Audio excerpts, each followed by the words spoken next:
እግዚአብሔር ይመስገን እንነሳለን። አሁን ሁላችንም መጽሐፍ ቅዱሳችንን የዮሐንስ ወንጌል ምዕራፍ 14 ላይ እናወጣና ከቁጥር 8 ጀምሮ ነው የምናነበው። እግዚአብሔር ይረዳናል። አብረን እስከ ቁጥር 18 ድረስ ነው የምናነበው። አቤት አብረን ብናነብ እንዴት ጥሩ መሰላችሁ። አንድ ላይ ብናነብ ሁላችንም በጌታ በኢየሱስ ክርስቶስ ስም ከቁጥር 8 እንጀምራለን። ፊልጶስም ጌታ ሆይ አብን አሳየንና ይበቃናል አለው። ኢየሱስም አለው አንተ ፊልጶስ ይህን ያህል ዘመን ከእናንተ ጋር ስኖር አታውቀኝምን? እኔን ያየ አብን አይቷልና እንዴትስ አንተ አብን አሳየን ትላለህ? እኔ በአብ እንዳለው አብን በእኔ እንዳለ አታምንምን? እኔ የምነግራችሁ ቃል ከራሴ አልናገረውም፣ ነገር ግን በእኔ የሚኖረው አብ እርሱ ስራውን ይሰራል። እኔ በአብ እንዳለሁ አብን በእኔ እንዳለ እመኑ። ባይሆንስ ስለ ስራው እመኑኝ። እውነት እውነት እላችኋለሁ በእኔ የሚያምን እኔ የማደርገውን ስራ እርሱ ደግሞ ያደርጋል፣ ከዚህም የሚበልጥ ያደርጋል። እኔ ወደ አብ እሄዳለሁና አብም ስለ ወልድ እንዲከበር በስሜ የምትለምኑትን ሁሉ አድርገዋለሁ። ማናቸውም ነገር በስሜ ብትለምኑ እኔ አድርገዋለሁ። ብትወዱኝ ትእዛዜን ጠብቁ። እስቲ እንደገና እንበለው። ብትወዱኝ ትእዛዜን ጠብቁ። እኔም አብን እለምናለሁ ለዘላለም ከእናንተ ጋር እንዲኖር ሌላ አጽናኝ ይሰጣችኋል።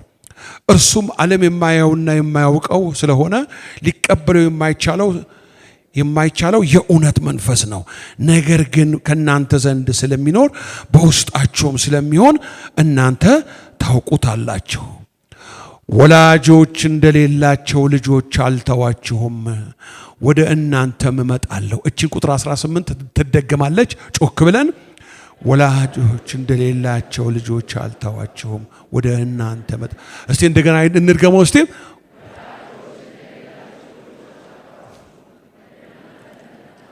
አሜን አሜን። በጣም እንግዲህ እዚህ ላይ ነው ትንሽ አተኩረን የምንነጋገረው፣ እዛ ላይ ነው ግን እግዚአብሔር ቃሉን ይገልጥልናል። አሜን እግዚአብሔር ይመስገን።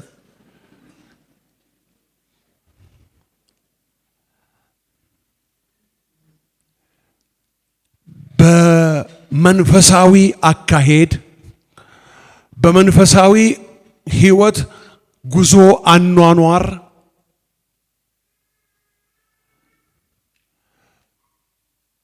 መጀመሪያ እግዚአብሔር ያደረገውን ነገር መጀመሪያ እኛም ተከትለን ለማድረግ መንፈሳዊነት ይጠይቃል። አለበለዚያ እግዚአብሔር መጀመሪያ ያደረገውን ነገር እኛ ወደ ኋላ አምስተኛ ስድስተኛ አድርገን ግን ማንኛውንም መንፈሳዊ ስርዓት መፈጸም እንችላለን። እግዚአብሔር ደግሞ ምን ያደርጋል? ወገኖቼ ሆይ በመጀመሪያ ከሁሉም ነገር በፊት እርሱን ወደነው ከሆነ በፍቅሩ እየኖርን ከሆነ መጀመሪያ ያደረገውን ነገር ይመክረናል። እስከሚገባን ድረስ በሚገባን ልክ እግዚአብሔር ይናገረናል። ያስቀደመውን ነገር እንድናስቀድምለት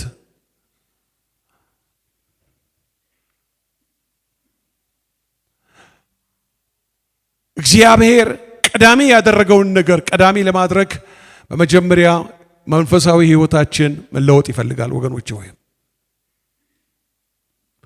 እግዚአብሔር እንድንታመነው እንድንደገፈው እንድናምነው እንድንታመነውም ይፈልጋል። እግዚአብሔር በመጀመሪያ በእግዚአብሔር ላይ ሳንታመን እግዚአብሔር የሚፈልገውን ነገር ለማድረግ መነሳት፣ የእግዚአብሔርን ነገር ለማድረግና ለመረዳትም መነሳት። መጀመሪያ እኮ በጌታ በኢየሱስ ክርስቶስ አምኖ ወደ ተቀደሰው ማህበር መግባት ማለት በእግዚአብሔር ለመታመን የሚያስፈልገው የህይወት ደረጃ መንገድ ላይ ገባን ማለት ነው። እዛ መንገድ ላይ እግዚአብሔር ስንደገፈው ደስ ይለዋል። መደገፍ ማመን ነው፣ ስናምነው። ምክንያቱም ከዚህ በፊት የምናደርገውን የምናስበውን የምንመክረውን የምንናገረውን ነገር ሁሉ ከልቦናችን ነው፣ ከራሳችን እውቀት ነው የምናደርገው። ነገር ግን እግዚአብሔርን በህይወታችን ካስቀደምን በኋላ እግዚአብሔርን በህይወታችን አንደኛ የሚባለው ቋንቋ አልወደውም። ይሄ አንደኛ የሚባለው ምክንያቱም ወገኖቼ ሆይ ሲዘመርም እሰማለሁ አንደኛ ነህ እና ሁለተኛ አለ ማለት ነው። ይሄ የምድር ቋንቋ ነው። እግዚአብሔርን አንደኛ ካልነው ትንሽ ደግሞ ቀጥሎ ደግሞ ትንሽ እግዚአብሔር ሁለተኛ አለ ለማለት ነው። እንደዚህ አይነት በምድር ላይ ያለ አነጋገር ይሄ የዚህ ዓለም ይሄ ከፀሐይ በታች ያለ የሰው ቋንቋ ነው። እግዚአብሔር በስጋ ለባሽ ቋንቋና ዕውቀት ልንገልጠው የምንችለው አምላክ አይደለም። አንደኛ ሁለተኛ ሶስተኛ ምንለው አምላክ አይደለም። እግዚአብሔር ሰማይንና ምድርን ወገኖቼ ሆይ እነኚህን የምናያቸውን ያክል ያሉትን እማናያቸውን ብርሃናት ሁሉ በቃሉ የፈጠረ አምላክ ነው።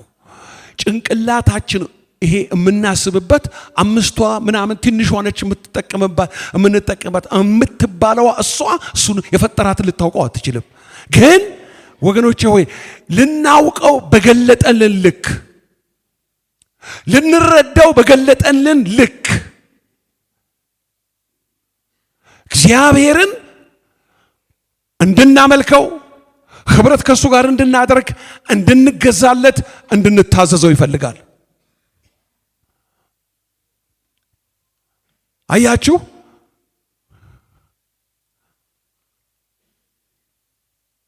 እግዚአብሔር የሚያስቀድመውን ነገር አስተውሎ በቁንጽል በሆነችው ዕውቀት አእምሯችን ማወቅ አይቻልም። እምናውቀው በመጀመሪያ የህይወታችን ደረጃ መንፈሳዊ ክልል ውስጥ ሲመጣ ነው። ስለዚህ እግዚአብሔር አምላካችን የተመሰገነ ይሁን። አያችሁ ሲናገር እዚህ ጋር ደቀ መዛሙርቱ እኮ ብዙ ነገር ቁጭ ብለው እንደዛ ይመስለኛል፣ በእርግጠኝነት እንደዛ ይመስለኛል ወገኖቼ ሆይ መንፈስ ቅዱስ ከወረደባቸው በኋላ ህይወታቸው ከተለወጠ በኋላ ኢየሱስ ክርስቶስ ፍጹም ሰው ፍጹም አምላክ ሆኖ አብሯቸው የነበረው 3 ዓመት እያንዳንዱ ቀን እየመጣ ፊታቸው ላይ ማን እንደነበር እኮ ያወቁት እኮ ከባለ 50 መንፈስ ቅዱስ ከወረደባቸው በኋላ እኮ ነው ያወቁት። አብሯቸው እያለ አላወቁትም። ቢያውቁትም ማኖሮ ሁለቱ ወደ ኤማሁስ ሲሄዱ እስራኤልን ይታደጋል ያልነው ነበረ፣ ገደሉት። ግማሾቹ በር ዘግተው በቃ ፈርተው ሞተ። ይሄ ሁሉ እኮ ስለ አለማወቃቸው ነው። እሱም እንዳላወቁት ያውቃል። ስለዚህ እኔ መሄድ ይሻላችኋል አላቸው። በኋላ ግን እኮ እየቆጫቸው የሚያወሩ ይመስለኛል።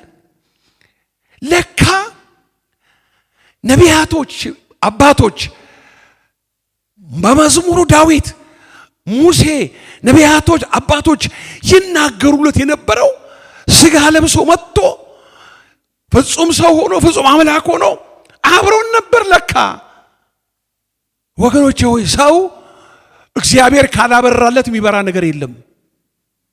እግዚአብሔር መንፈሳዊ ጆሮውን ካልከፈተው የመንፈሳዊውን ዓለም ቋንቋ መስማት አይችልም። ስለዚህ ነው አሁንም እኛ እንማራለን፣ እንረሳዋለን። አይሰለችም፣ አይታክትም። ሁሉ ጊዜ ከእግዚአብሔር ሰው ይሸሻል። ሁሉ ጊዜ እግዚአብሔር ሰውን ፍለጋ ይመጣል። ከኦሪት ዘፍጥረት ጀምሮ አያችሁ። አሁን ያለነው በጨለማው ዓለም ግዛት በጌታ በኢየሱስ ክርስቶስ አምነን በተሰጠን የልጅነት ስልጣን ቀና ብለን በድፍረት በነፃነት የምንኖርበት ዓለም ውስጥ እዚች በስጋ የምንኖርበት ሲዝን ውስጥ አለን።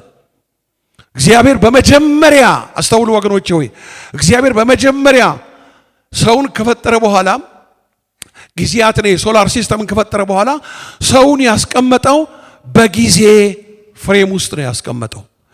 ጊዜ የሚባል ነገር አለ።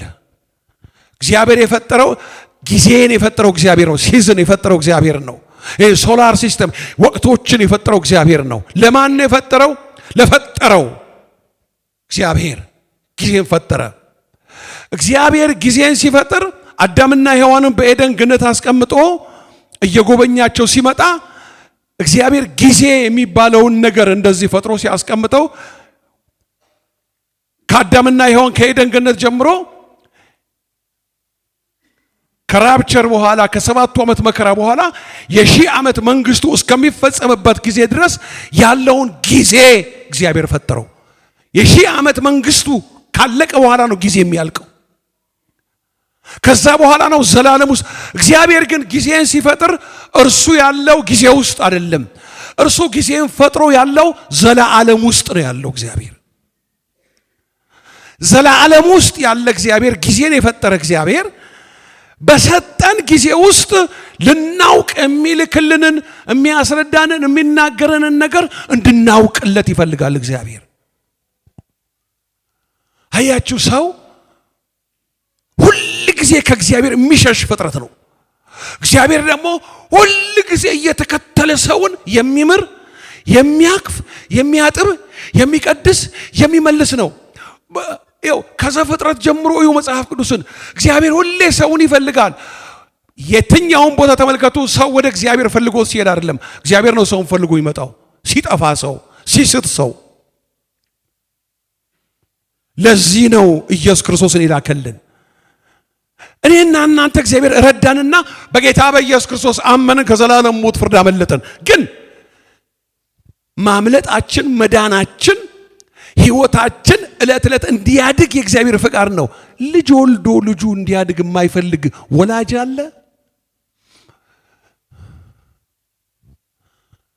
ከስራ ሲመጣ አባቱ የ15 የ16 ዓመት ልጅ ጡጦ ይዞ መናገር ሳይችል ሲመጣ ሲያገኘው አባትየው ሁለት ነገር ይላል። ሁለት ነገር በአባትየው ህይወት ይፈጽ። አንደኛም ልጁ ነው፣ አይክደው፣ ልጁ ነው። ግን ምን አይነት ልጁ ነው? ልጅ አለኝ ለማለት የሚያፍርበት ልጁ ነው። እግዚአብሔር የሚያፍርብን ልጆች እንዳንሆን፣ ልጆች እኮ ነን። ወላጆች እንደሌላቸው ልጆች አልተዋችሁም።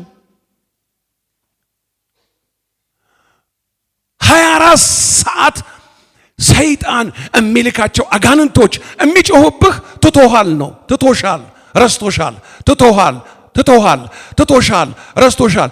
እግዚአብሔር ደግሞ አንድ ጊዜ ለዘላለም በማይናወጥና በማይለወጥ ፍቅሩ ወደደን። ስለዚህ ወደ ግዛቱ አገባን። እንዳልተወን እንድናውቅ ይፈልጋል። አብረውት እኮ ናቸው ደቀ መዛሙርቱ ያሉት።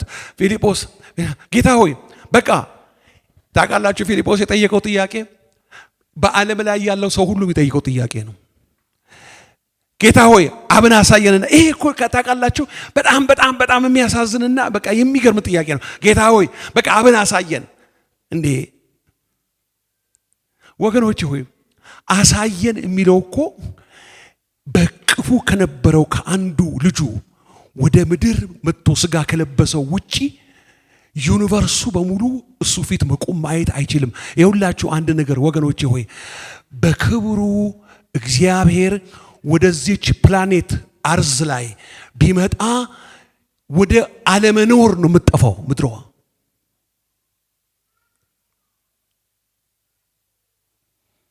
ትንሽ ክብሩን የገለጠላቸው ሰዎች አጥንታቸው ከስጋቸው እንደተላቀቀ ሁለተኛ ምንድነው ያሉት? ቀንድ መለከቱን ድምፅ ሲሰሙ በሲና ተራራ ላይ ሙሴ አንተ ተናግረን እንሰማለን።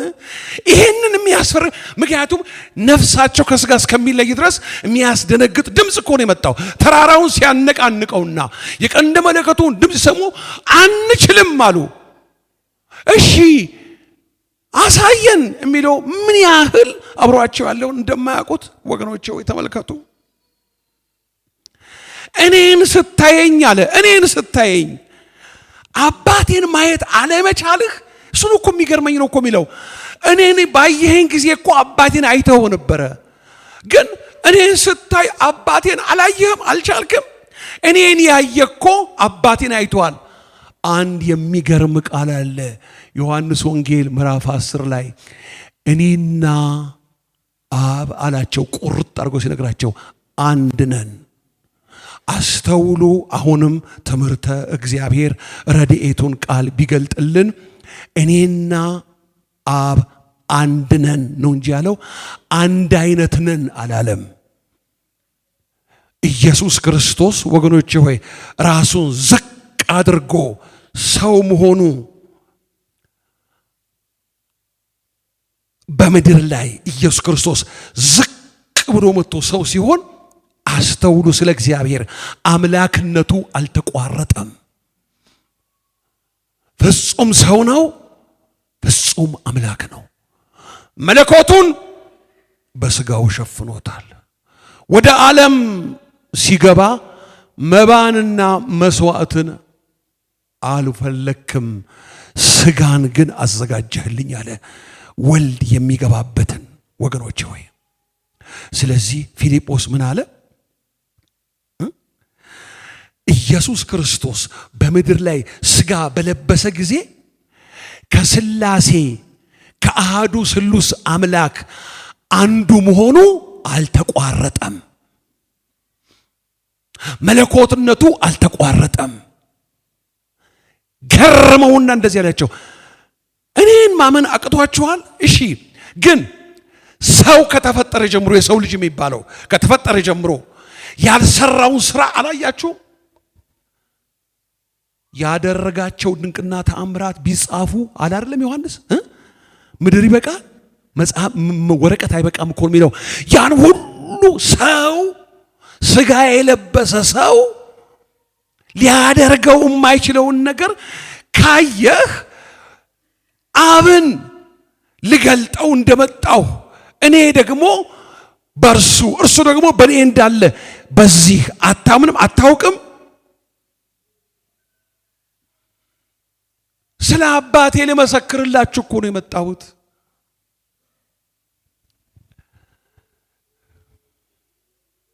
እኔ በአብ እንዳለሁ አብን በእኔ እንዳለ አታውቅምን? እኔ የምነግራችሁ ቃል ከራሴ አልናገርም፣ ነገር ግን በእኔ የሚኖረው አብ እርሱ ስራውን ይሰራል። እኔ በአብ እንዳለሁ አብን በእኔ እንዳለ እመኑኝ።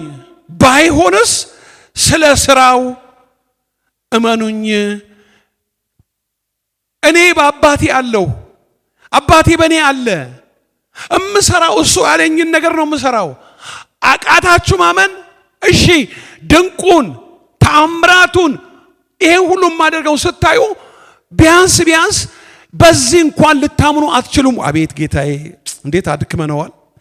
እውነት እውነት እላችኋለሁ በእኔ የሚያምን እኔ የማደርገውን ስራ ያደርጋል፣ ደግሞ ከዚህ በላይ ያደርጋል። አዎ ከዚህ የሚበልጥ ያደርጋል።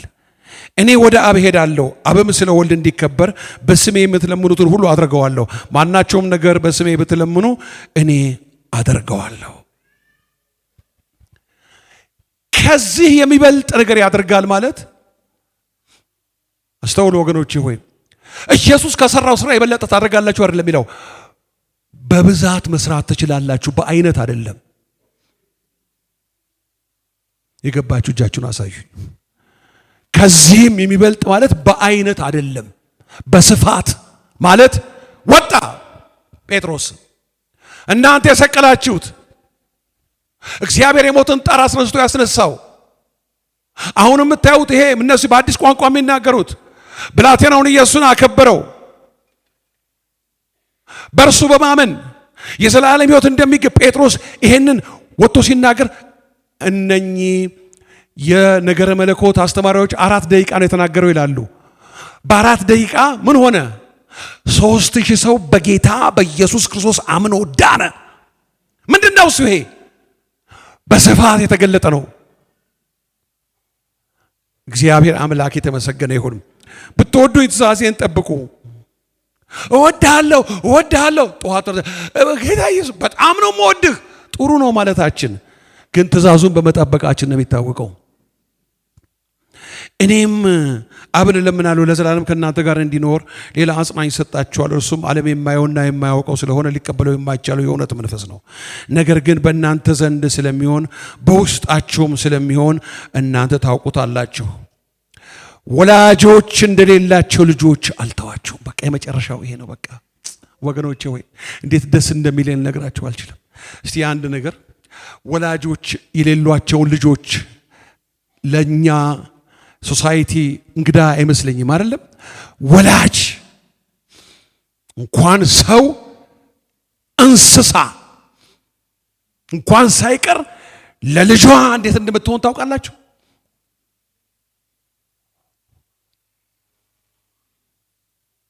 ጎሽ ለልጇ ብላ ምን ሆነች ይባላል? ተወጋች። የጠላቶቿ የአዳኞቿ ቀስት ጦር ያገኛት ለግልገሎቿ ስትል ነው። እሷ ምንድነች? ተፈጥራ ኖራ የምትሞት ነች። መንፈስ የላትም፣ ነፍስ አላት። በቃ እሷ ምን ታውቃለች? ለልጆቿ። አንድ ቃል አለ፣ በጣም የሚገርመኝ ቃል መጡና አቤሴሎምን ዳዊትን እንዴት አድርጎ እንደሚገል ምክር አኪጦፌል ያደረገውን ያውቃል ዳዊት። መጥተው ለአቤሴሎም ሲያማክሩት የአኪጦፌልን ምክር ከንቱ አርጎ ሊገለብጥበት ዳዊትን የሚወደው ሰው ያስቀመጠው ሳዶቅ የሚባለው ሰው መጣና ያንን ምክር ሊያከሽፍበት ለአቤሴሎም የአኪጦፌልን ምክር ቢሰማ አቤሴሎም ዳዊት አልቆለት ነበረ። ግን ያንን ምክር እዛው አጠገቡ ሆኖ ሊገለብጥ ምን አለ? ይሄ መልካም አይመስለኝም። ግልገሎቿን በተነጠቀች ጊዜ ድብ መራራ እንደሆነች አባትህና አብረው ያሉት መራሮችና አርበኞች ናቸው፣ ሕዝቡ መካከል አያድሩም። እኔ የምፈልገው ስለ ዳዊትና ስለ አቤሴሎም አይደለም፣ ግን ስለ ድብ የተናገረውን ሳዶቅ የተናገረው። ግልገሎቿን በተነጠቀች ጊዜ ድብ መራራ እንደሆነች ምንድነች? እሷ እንስሳ ነች፣ አውሬ ነች። ወላጆች ምን ድሃ ይሁኑ ሰዎች ምን ድሃ ይሁኑ፣ እናት ግን የፈለገ አቅም ያቅታት። ወገኖች ሆይ እናት ግን እናት ነች። የእናት ፍቅር የተለየ ነው። የፈለገ ተወጃታለሽ፣ የፈለገ ይወድሃል። አትጠይውም እኮ ለሰው ልጅ አትጠይም። እናት ግን የተለየች ነች ለልጇ። ትልቅም ሆኖ ሕፃን ነው ይመስላት ልጇ። አታምንም።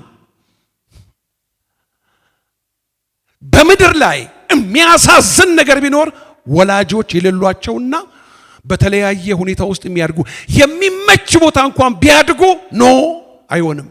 ያንን የወላጅ የእናት ፍቅር አያገኙትም፣ የአባት ፍቅር አያገኙትም። እናት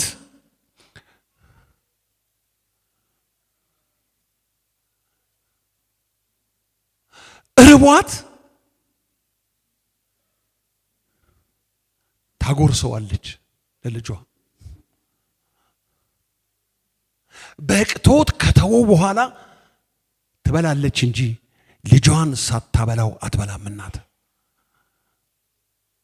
አንዳንድ ልጆች እናቶቻቸው ምግብ የሚበሉ አይመስላቸውም፣ አያውቁም። ለምን መስላችሁ? ሁሌ ሲያበሏቸው እንጂ ሲበሉ አያዩዋቸው። የእናትን ለልጅ ያላትን ፍቅር ስለሚያውቅ ኢየሱስ ክርስቶስ እንደዚህ አለ፣ ወላጆች እንደሌላቸው ልጆች ማለት በምድር ላይ መጨረሻ የሚያሳዝን ፍጥረት ያለ ወላጅ የሚያድግ ልጅ ነው። ግን የሚያሳድጉ እግዚአብሔር ይባርካቸው።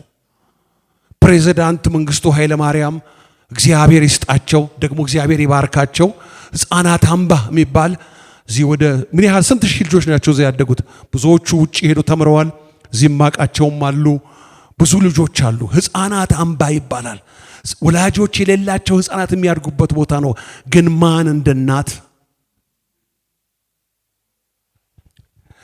ወላጆች እንደሌላቸው ልጆች አልተዋችሁም ማለት ወላጅ የሌለው ልጅ ምስኪንነት የሚያውቅ እግዚአብሔር እንደነሱ የማይተው አባት ከእናትም በላይ የሆንኩ እኔ አልተዋችሁም። ዛሬ በሰራዊት ጌታ በማገለግለው በአምላኬ ፊት እናገራለሁ።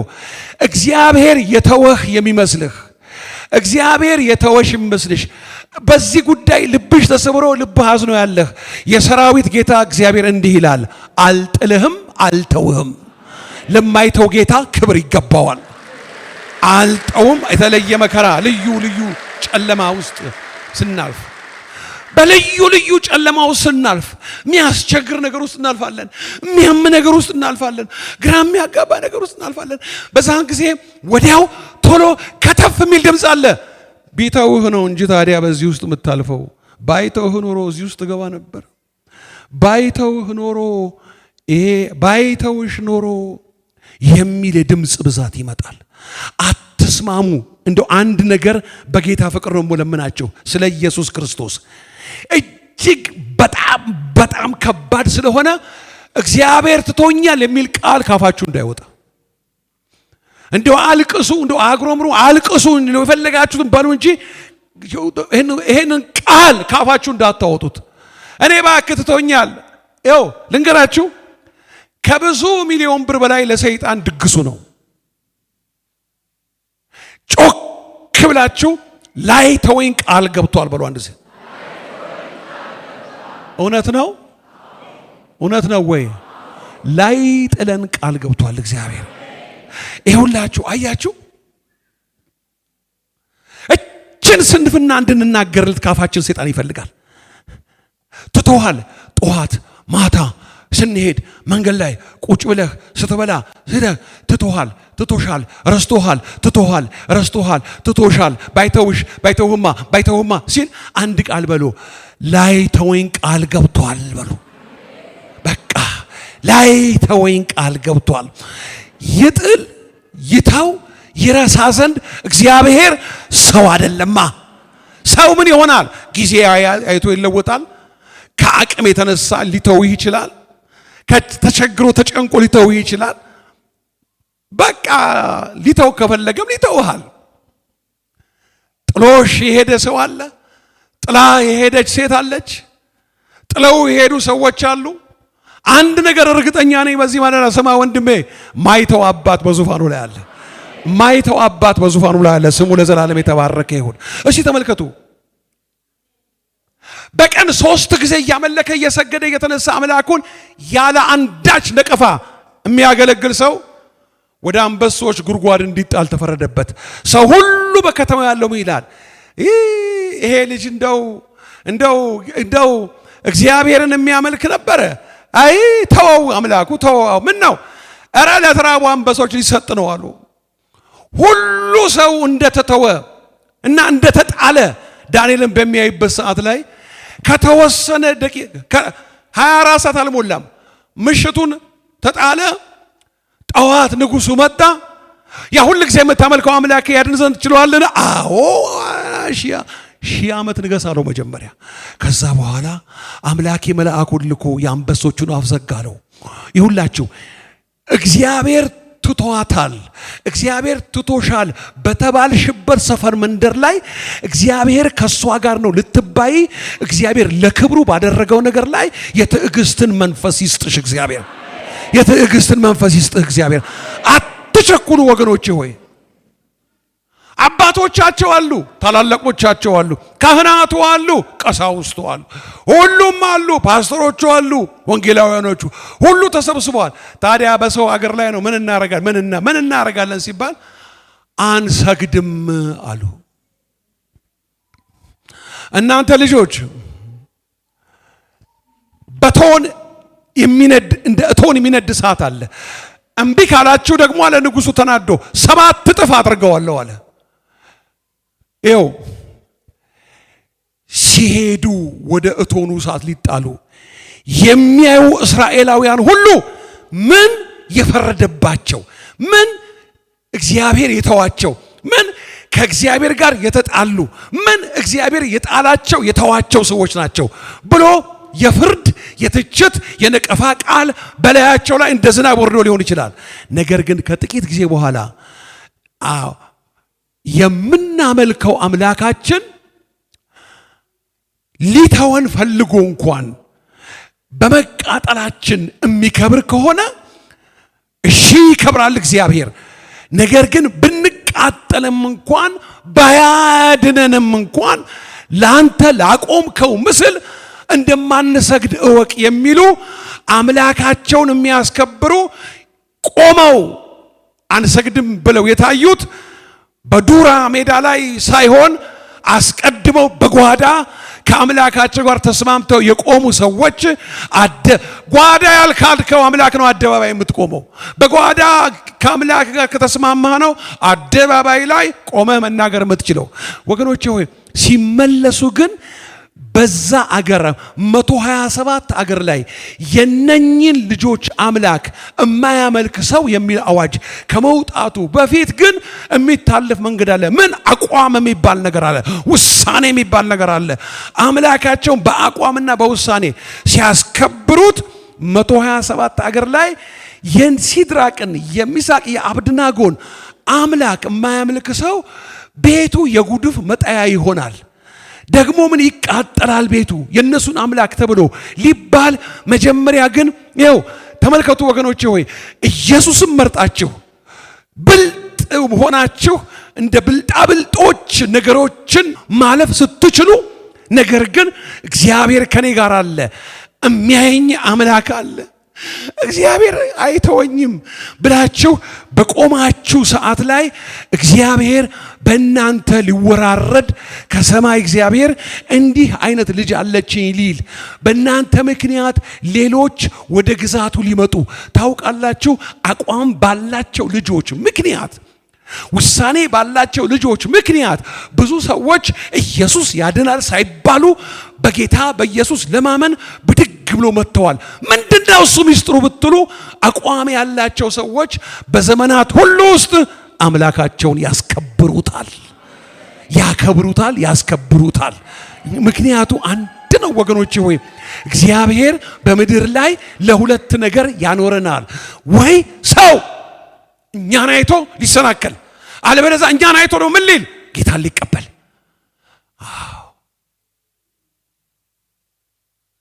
ወደድንም ጠላንም የምናደርጋት ነገር ከጓዳ ጀምራ በሰፈር መንደር አደባባይ እየተከታተለ የሚያሳይ የኛን ነገር የሚያሳይ የጨለማ አሰራር አለ። አየኸው ጴንጤ ነው አይደለም? አዎ ይሄ ንጹህ ሰው ነው አይደለም የምትለው? አዎ አየኸው የሚያደርገውን። ታዲያ እዛ ሰፈር ምን ታደርጋለህ ብሎ ሰዎችን እኛን አሳይቶ ሊያስቀር፣ ወይስ እግዚአብሔር እኛን አሳይቶ ወደ ግዛቱ ሊያስገባብን? እግዚአብሔር አምላክ አብሮት ያለ ሰው እንዴት ጉድጓድ ውስጥ ይጣላል? እግዚአብሔርም ከዮሴፍ ጋር ነበረ። ጋሼ ሮቤል፣ ጋሼ ይሁዳ፣ ጋሽ ዛብሎን እባካችሁን ስለ አባታችን ስለ ያዕቆብ አትሽጡኝ። እንባውን እያፈሰሰ እያለቀሰ እግዚአብሔርም ከዮሴፍ ጋር ነበረ። እምታልፉበት መከራ እግዚአብሔር ከእናንተ ጋር የመሆኑና ያለ መሆኑ በደስታ ውስጥ በፈነጠዛችሁ ሰዓት እግዚአብሔር ከእናንተ ጋር፣ በማይመች ሰዓት እግዚአብሔር ትቶኛል አይደለም። የሞላና የጎደለ ሁኔታ እግዚአብሔር ከኛ ጋር ለመሆኑ ምልክት አይደለም። ከኛ ጋር እግዚአብሔር ካለ መከራ ለምን አገኘኝ አይባልም። እግዚአብሔር አብሯቸው ያለ የቀድሞ አባቶች እግዚአብሔር አብሯቸው ሆነው ድብና አድርገው ተሸጠዋል። እግዚአብሔርም ከዮሴፍ ጋር ነበረ። ጲጢፋራ ቤት ገብቶ ባሪያ ሆነ። እግዚአብሔር ከሱ ጋር ነበረ። አዎ ይኸው የምታልፉበት እውነተኛውን ህይወት ይዛችሁ ስትሄዱ የሚሞላ የሚጎደል ጉዳይ እግዚአብሔር ከእናንተ ጋር ለመሆኑና ላለመሆኑ ማስረጃ አይደለም። የሞላ የተሳካለት የሆነለት የተባለ ምድር ሁሉ እያየው ያለ እግዚአብሔር ከሱ ጋር ያለ፣ የተጎሳቆለ አንዳንድ ነገር ጎሎበት በተለያየ በሽታና ጭንቀት ውስጥ የሚያልፍ እግዚአብሔር የተወ አይደለም ወገኖቼ ሆይ እግዚአብሔር በጎደለ በሞላ አይደለም፣ በተሳካ ባልተሳካ አይደለም፣ በተራራ በሸለቆ አይደለም። ታዲያ እግዚአብሔር ከዮሴፍ ጋር አልነበረ? እግዚአብሔርም ከዮሴፍ ጋር ነበረ፣ ባሪያ ሆነ። እግዚአብሔርም ከዮሴፍ ጋር ነበረ፣ ጉድጓድ ውስጥ ገባ። እግዚአብሔርም ከዮሴፍ ጋር ነበረ፣ የጲጢፋራ ባሪያ ሆነ። እግዚአብሔርም ከዮሴፍ ጋር ነበረ፣ እስር ቤት ገባ። እንዴ አይመችም አይደለም? አዎ እግዚአብሔር በዓላማ የሚያሳልፍህ ለኔሽን በረከት ሊያደርግህ ነው። ለብዙዎች በረከት ሊያደርግህ ነው። በዛ ሁሉ ውስጥ አልፎ ሰዓት ደረሰ። በጌታ በኢየሱስ ክርስቶስ ስም የመከራው ወራት አልቆ ሰዓት የደረሰለት ሰው እዚህ ውስጥ አለ። የመከራው ዓመት አይደለም ያልኩት፣ የመከራው ወራት ቀናት ወገኖች ያለቀ ይኸው አለቀና ሰዓቱ ደረሰና ዮሴፍ ይኸው እንደዚህ እኮ ነው። ቀስ ብሎ 10 አለቃ 50 አለቃ መዝገብ ቤት ከዛ በኋላ የሆነ በማታ እየተማረ ደግሞ የሆነ ነገር እያሻሻለ እያደገ ከእስር ቤት ጠቅላይ ሚኒስትር የሚያደርግ የናዝሬቱ ኢየሱስ የእግዚአብሔር ልጅ ስሙ ለዘላለም የተባረከ ይሁን። ብድግ አድርጎ አንድ ጊዜ ሰዓት ደረሳ። ነገሮች ሁሉ ድንገት ይለወጣሉ። እግዚአብሔር ካንተ ጋር እንዳለ የምታውቀው ስታመልከው፣ ስትገዛለት፣ ስታገለግለው፣ አብረኸው ስትሆን፣ ስትገባና ስትወጣ አንተ ታውቃለህ። ሰዎች እያዩ ይሄ ሰው እንደ እግዚአብሔር ትቷል መሰለኝ ብለው እልፍ ቃላት ይናገሩ። አንተ አለ ሐዋርያው ጳውሎስ እማገለግለው ደግሞ እማመልከውን አምላክ አውቀዋለሁ።